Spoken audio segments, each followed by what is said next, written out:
what's up?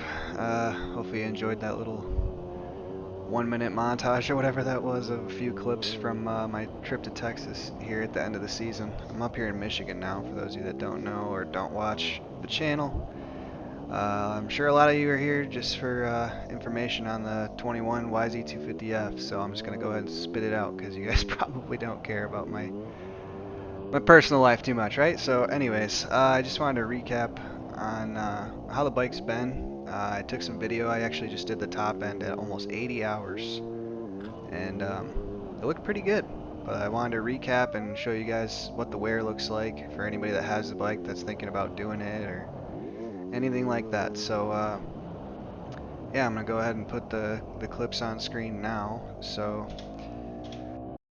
here's the cylinder. Not a lot of wear.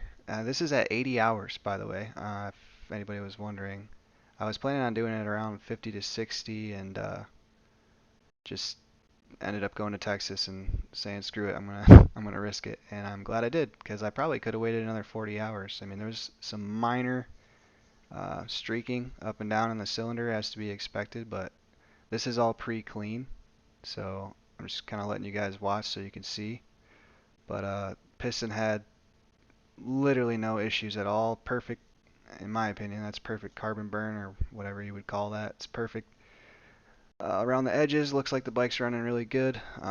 No wear on the cam caps or the cams at all. I just kind of grabbed a few parts that, tend to get damaged here to show you guys. So let's see, what did I grab next? I got the head, and I'm just showing you that's the carbon buildup after almost 80 hours. I don't think that's that bad. It just comes right off with a rag. And the valves, that's what they looked like. And I checked the clearances before I took it apart. They were still perfectly in spec, like they would be from the factory. And then the crank had, minimal side-to-side play, like you'd expect, and absolutely no up and down play. Now, this bike was raced for probably about 60 hours, I'd say. 50 to 60, somewhere in there.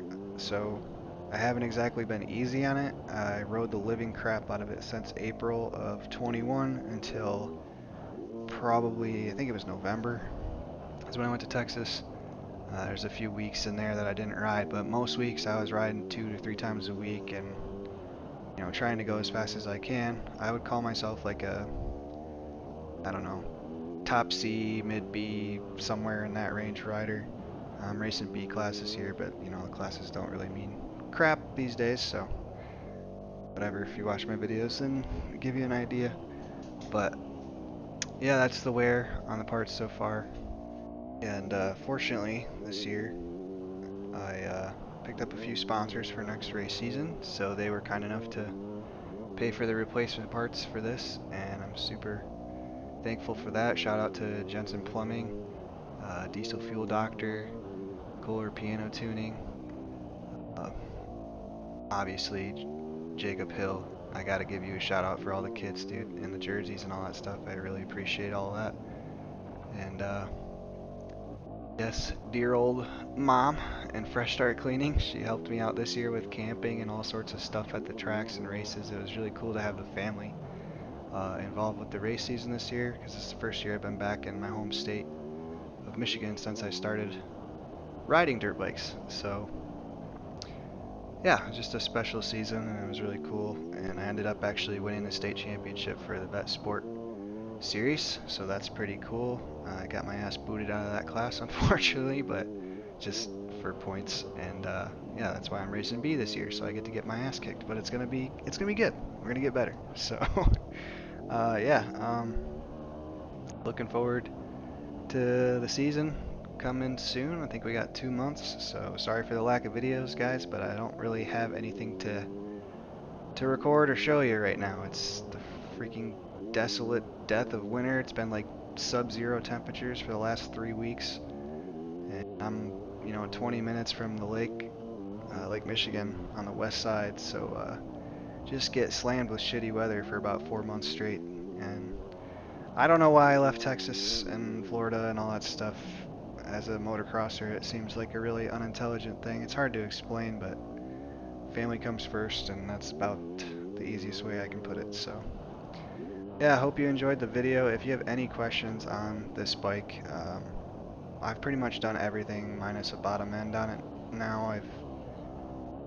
I've encountered everything that you could encounter with it up to this point, as new as it is. It's still less than a year old. Well, I guess it's a year old now.